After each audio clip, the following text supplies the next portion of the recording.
ಆಗ ಅವ್ರಿಗೆ ಕೆಲಸ ಮಾಡ್ತಾ ಮಾಡ್ತಾ ಅರ್ಥ ಆಗುತ್ತೆ ಇದಂತೂ ಒಂದು ಬೋರಿಂಗ್ ರೊಟೀನ್ ಆಗೋಯ್ತು, ಕೆಲಸ ಮಾಡೋದ್ರಲ್ಲಿ ಮಜಾ ಬರ್ತಿರ್ಲಿಲ್ಲ.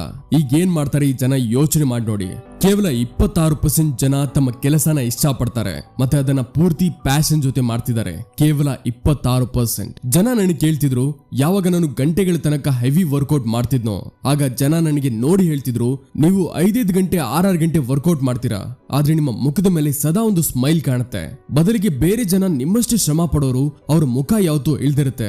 ಈ ರೀತಿ ಯಾಕಾಗತ್ತೆ? ಆಗ ನಾನ್ ಹೇಳ್ದೆ, ನನಗೇನೇನೋ ಒಂದು ಟಾರ್ಗೆಟ್ ಕಾಣಿಸುತ್ತೆ ಮತ್ತೆ ನಾನು ಆ ಟಾರ್ಗೆಟ್ಗೋಸ್ಕರ ಇದನ್ನೆಲ್ಲ ಮಾಡ್ತೀನಿ. ಇದರ ಕಾರಣದಿಂದ ನನಗೆ ಸುಸ್ತು ಆಗಲ್ಲ, ಬದಲಿಗೆ ಖುಷಿ ಆಗುತ್ತೆ ಮತ್ತೆ ಅದಕ್ಕೆ ಸದಾ ನನ್ನ ಮುಖದಲ್ಲಿ ಒಂದು ನಗು ಇರುತ್ತೆ. ಸಿಂಪಲ್. ನನ್ನ ಮುಂದೆ ಮಿಸ್ಟರ್ ಯೂನಿವರ್ಸ್ ನ ಗೋಲ್ ಇತ್ತು. ನನ್ನ ಪ್ರತಿಯೊಂದು ರೆಪಿಟೇಷನ್, ಪ್ರತಿಯೊಂದು ಸೆಟ್ ನ ಎಕ್ಸರ್ಸೈಸ್ ನನಗೆ ಆ ಗೋಲ್ ಕಡೆ ಒಂದು ಹೆಜ್ಜೆ ಇನ್ನೂ ಹತ್ರ ಕರ್ಕೊಂಡು ಹೋಗ್ತಿತ್ತು. ನಾನು ಎಕ್ಸೈಟ್ಮೆಂಟ್ ಕಾರಣದಿಂದ ರಾತ್ರಿ ಮಲಗೋದಕ್ಕಾಗ್ತಿರ್ಲಿಲ್ಲ. ನಾನು ಯೋಚಿಸ್ತಿರ್ತಿದ್ದೆ, ಯಾವಾಗ ಬೆಳಿಗ್ಗೆ ಹೋಗಿ 500